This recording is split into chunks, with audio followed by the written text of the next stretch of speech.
Narito tayo ngayon upang matunghayan ang talaga namang nag-iinit at napaka-trending na latest issue ni Erica. Sa pagpapatuloy ng ating istorya ay tumuloy na nga ulit si Kalingap Val Santos Matubang sa bahay nila Ate Erica at na-interview nga niya muli ang lolo ni Ate Erica pati na rin ang tita nito. Sinabi nga ng lolo ni Ate Erica na hanggang ngayon ay hindi niya pa rin makalimutan ang sinabi sa kanya na mukha daw silang kwarta o mukha daw silang pera. Sabi naman ng tita ni Ate Erica ay kaya daw siya talagang nag-video para malaman ng mga tao kung sino ang tama sa kanila. Wala ng tao dito, yun na nga, nagpunapalitan lang ng konting kampo, pero hindi pa rin. Ano ko dun? Tapos kung ano pang binabato sa akin mukhang kwarta daw. Ako, sa social media na yung pinukulo po nila, baliktad po. Baliktad nila. Kaya nga po ako nag-video niya kasi sobra na po yung mga ginagawa nilang kapwa-anuhan sa amin. Para po malaman po ng mga tao kung sino po sa amin tama. So, po sa mga paratang po nila eh. Nandyan din po yung ebidensya na sinasabi nila sa akin, nandyan hindi ko ini-erase yung mga text. wala, nilinaw ko kasi meron siyang pinost sa social media at na marami nakabasa. Baka naman yung sinasabi niya, meron din katotohanan. Kaya pumunta ako dito. Hindi po kami natatakot, Kuya Bal. At ang nakakatotohanan lang. totoo niya, tutusan niya. Ako ang marunong akong magkuhan sa Yan Kuya Bal, babae na yan. Ito yun. Opo, yan. Ito yan ha. Opo, yan. Ito yan ang mga kalingap po. Siya yan o. butong ginawa. Pinakita pa nga ni Kalingap Val Santos Matubang ang picture ng naninira kay Lolo Miguel at sa tita ni Ate Erica pati na rin sa buong pamilya nila.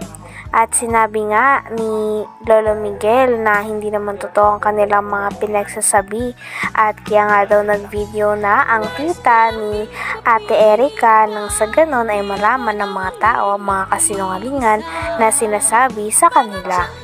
Talagang nagagalit na nga si Lolo Miguel dahil napakaraming sinasabi na hindi totoo dahil sa kanila, lalo na nung lumabas pa ang isang post ng isang babae na involved din sa pag-aaway ni Ate Erica at ng kanyang pamilya. Ano? Nakialam sa buhay ninyo. Eh, hindi ko po alam. Lagi po kausapin niya eh. Ano? Tapos sinisira-siraan kayo. Hindi ko po nakikita. Ngayon lang yan. Ngayon ko lang hinapit sa telepon. Yung pong sabing ano niya, yung syuta po niya. Sino shoota? Ano, Shoot. ang pangalan. Jowa nito? Jowa. Ah, may jowa ito, tumboy? Ano pangalan? Si ano, Amy. Basta yung kung nagpunta dito po ng mga ilang. May girlfriend. Opo, yun po ang nagpunta dito. Yun po ang nagano. Pero mabait naman po yun. Mabait naman yun. Pumunta rito. Punta dito. Anong ginawa rito? Yun po, nagpunta po dito nung nandito pa po nung sila Erica na nakatira. Yung mga, Mayroon ka palang jowang tomboy? Wala mo bang pakialam dyan kung may jowa ka o wala? pero mabait po yun. Yan lang. Ngayon, kaninong pera yung ginamit? Pera nila o pera ni Jun Ed? Kaya yun. Yun eh po yun. Kami po ang magpapatunay po doon.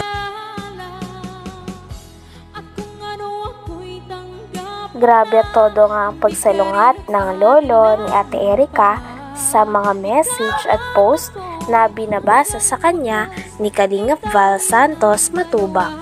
Talagang walang katotohanan daw ang mga ito dahil lang totoo daw ang sinasabi nila. Talagang hindi nga din daw sila natatakot dahil alam din nila sa sarili nila na nagsasabi sila ng totoo. At kitang-kita din na naniniwala naman si Kalingap Val Santos Matubang sa sinasabi ng pamilya at lolo pati na rin ng tita ni Ate Erica. Grabe at patagal ng patagal ay mas lalo na nga umiinit ang mga balita tungkol sa issue ni Ate Erica. Sino nga ba ang talagang may mali sa issue na ito? po, tumigil kayo kung ayaw ninyong malaman ang katotohanan ng mga tao na binabaliktad ninyo sa amin na wala namang kaming alam. Wala naman sa akin. Ayun, kasi andito na po ako mga kalinga para i-clarify ito. Ayoko naman po na parang daldal ko tapos yung pala tama si N. Punyakay Torres, you know? Hindi namin yung Eh, Lolo Migs, ano kaya yung topic natin dito? Di ba, pera at ikaw ang may hawak yung pera, hindi si May. Dahil kayo ang bumili ng gamit. I have some evidence of what happened from the start. Yung pirang yun, ibinibigay lang sa akin para bumili ako ng mga agribi, mga gagamitan sa bahay. Pero nasa kanya ang pira, siyang na-withdraw. Siyang uli-uli mag-asawa sa dai. Doon na sila natutulog. Doon sila natulog. Pag makain sila at hindi gusto ng ulam dito, doon sila nakain sa dai. Sino? Yung sila? Mag-asawa. Sila May? Silang yung tatlo. Buhay rin na. Sinabi pa nga sa post na talagang parang sobra na daw ang pamilya, lalo na ang tita ni Ate Erika at ang lolo ni Ate Erika sa kanya. Kaya naman pinagtatanggol nga ng post na ito si Ate Erika at ang kanyang ate. Talagang sabi nga ng lolo ni Ate Erika ay napakarami daw maling impormasyon doon at talagang pinaliwanag din ni Lolo Miguel ang kanyang sarili sa mga manonood. Talagang marami pa nga mga bagay na hindi nalilinaw tungkol sa issue na ito, kaya mareresolba pa kaya ang mga ito? Dahil nagagalit na nga talaga si Lolo Miguel pati na rin ang tita ni Ate Erika. Talagang habang patagal na patagal ay mas umiinit na nga ang issue nito. Sino nga ba ang tunay na may mali? Ang pamilya ba ni Ate Erika o sila Ate Erika at ang kanyang ate? Buhay rin na nga. Nangyayari. Ano? Talaga. Uuwihan dito, ni isang mansanas, hindi man lang bigyan yung apo. Grabe naman. Ayun. Kaya po, kasi nungalingan po yung sinasabi po niya ni Amy Torres. Alam ko po na lagi yan kausap po ni May, magdamag-damag, magkausap po yan lagi dyan po sa kwarto. Yan po lagi ang magkausap. Saka si Sheila May. Umpisa pa po nung hindi pa po lumilitaw si Sir John A, magkausap na po yan. Hanggang dumating si Sir John A, sila na po lagi ang magkausap hanggang ngayon. Sila po ang laging mag-uusap. Nasa likod po si Sheila May kay Amy Torres, siya po yung nagbibigay yata po ng update. Okay. Kaya kumakalat po. Bibigyan ng mga kalita para kumalat sa kanila. Parang tinatakot pa kayo, ah. Nandiyan po yung si Kuya Bal yung yung text nila na kami, gutom na aso, nandyan. Kunin mo daw. Tingnan natin. Kunin mo daw para Pinag-usapan din nila ang mga natanggap ni Ate Erika at ng kanyang ate na mula kay Sir Jun A. Kasama na nga ang pabahay, pati na rin ng NMAX na motor, pati na rin ng tricycle na tulong sa kanila. Grabe at napakarami nga natulong ni Sir Jun A kay Ate Erika at sa kanyang ate. Ngunit ang masamang part lamang ay naiwan nga ang pamilya ni Ate Erika at hindi sila sinama sa bagong bahay at parang kinalimutan na lamang sila na parang pula. motor. Naka-Erika po. Siya po Ginagamit niya. Ngayon, yung pira dito sa pagawa ng bahay, kaninong pira yan? Kay Sir Jordan rin na po po. So hindi lang kalating milyon ang nagastos niya. Hindi po pala malaki yung resort yun. Nahigit pong 1 million yun. Ang alin? Ang halaga nun. Ang alin? Yung bahay po yun. Itong bahay na ito, higit 1 milyon. Hindi po makakapagod natin yung mga Ito ginawa po, ko mga yung asawa nito. Ginawa ko O ayun ang ebidensya.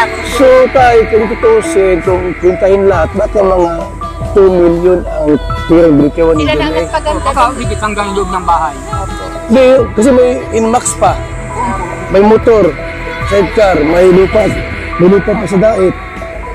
Grabe, mayaman si John A. pala, no? Kaya nga po sabi ko po, tumigil kayo kung ayaw ninyong malaman ang katotohanan ng mga tao na binabaliktad ninyo sa amin na wala namang kaming alam. Wala naman sa akin. Ayun, kasi andito. Hanggang dito na lamang muna ang ating napakainit, nagtitrending at talaga namang mas nakakaintriga na issue ni Ate Erika. Maraming salamat sa inyong panonood. Hanggang sa muli. Bye!